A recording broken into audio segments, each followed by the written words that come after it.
હાલતા ચાલતા આપણે ઘણા બધાનું અપમાન કરીએ, હાલતા ચાલતા પાપ કરીએ ને, પણ ક્યાં સુધી? જ્યાં સુધી આપણું શરીર કામ કરે ને ત્યાં સુધી.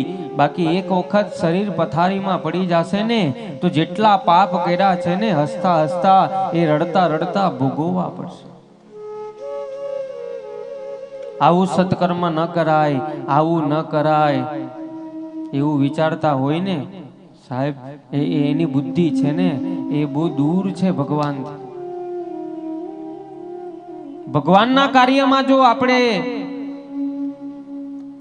વિચાર કરીએ કે આવું ન કરાય તો એ ભક્ત નથી સાહેબ. એને તો મરી ગયેલો સમાન કીધો છે. આગળ કથા આવશે રામાયણમાં તો કેટલા જણને મરી ગયેલા સમાન કીધા છે રામાયણમાં. કોઈ પણ ધર્મનું કાર્ય થતું હોય ને, ભગવાનનું કાર્ય થતું હોય ને, એનાથી જે આડો જાતો હોય ને મરી ગયેલો સમાન છે. એટલે જેને સદગુરુ બનાવ્યા છે ને સાહેબ, એને રોજ દિવાળી જેવું લાગશે સાહેબ. રોજ દિવાળીમાં કેટલો પ્રકાશ થતો હોય, કેટલા આનંદમાં હોય આપણે. નવા નવા વસ્ત્ર પહેરીએ, પણ રોજ દિવાળી જોતી હોય ને, રોજ આનંદ જોતો હોય ને તો સદગુરુના ચરણને પખાડી લે છે. સદગુરુ અદ્ભુત. આમ તો ઘણા બધા સદગુરુ આપણા જીવનમાં હોય.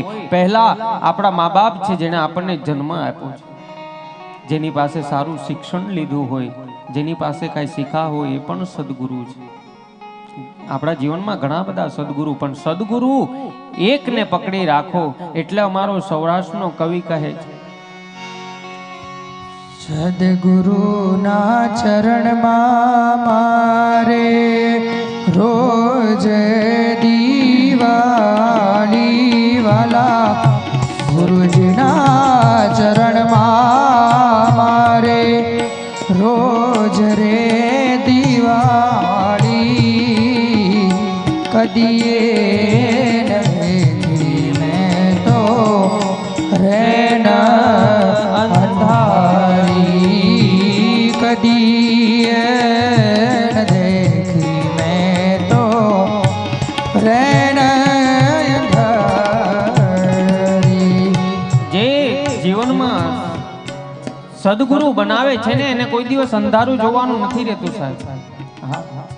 જો તમારે અંધારામાં રહેવું છે કે પ્રકાશમાં રહેવું એ આપણા ઉપર ડિપેન્ડ છે.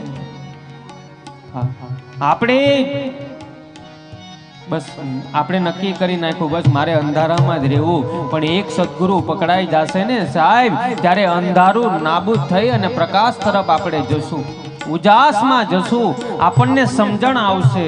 એટલે આગળ કહે છે, ફટક ફટક મેં તો ફોડા રે ફટાકા, ફટક ફટક મેં તો ફોડા રે ફટાકા, ભગતે ભડાકે માણા આનંદ અપાર, ભગત ભડાકે માણા આનંદ અપાર. આનંદ જોતો હોય તો સદગુરુના ચરણમાં જતા રહો સાહેબ. આનંદની વસ્તુ છે. આનંદ ઘણા બધા પ્રકારનો છે. પોતાના મનને શાંતિ જોતી હોય તો સદગુરુને પકડી લો. એટલે કહે છે કે એ સદગુરુ વગર છે ને આ જીવન અંધારું છે.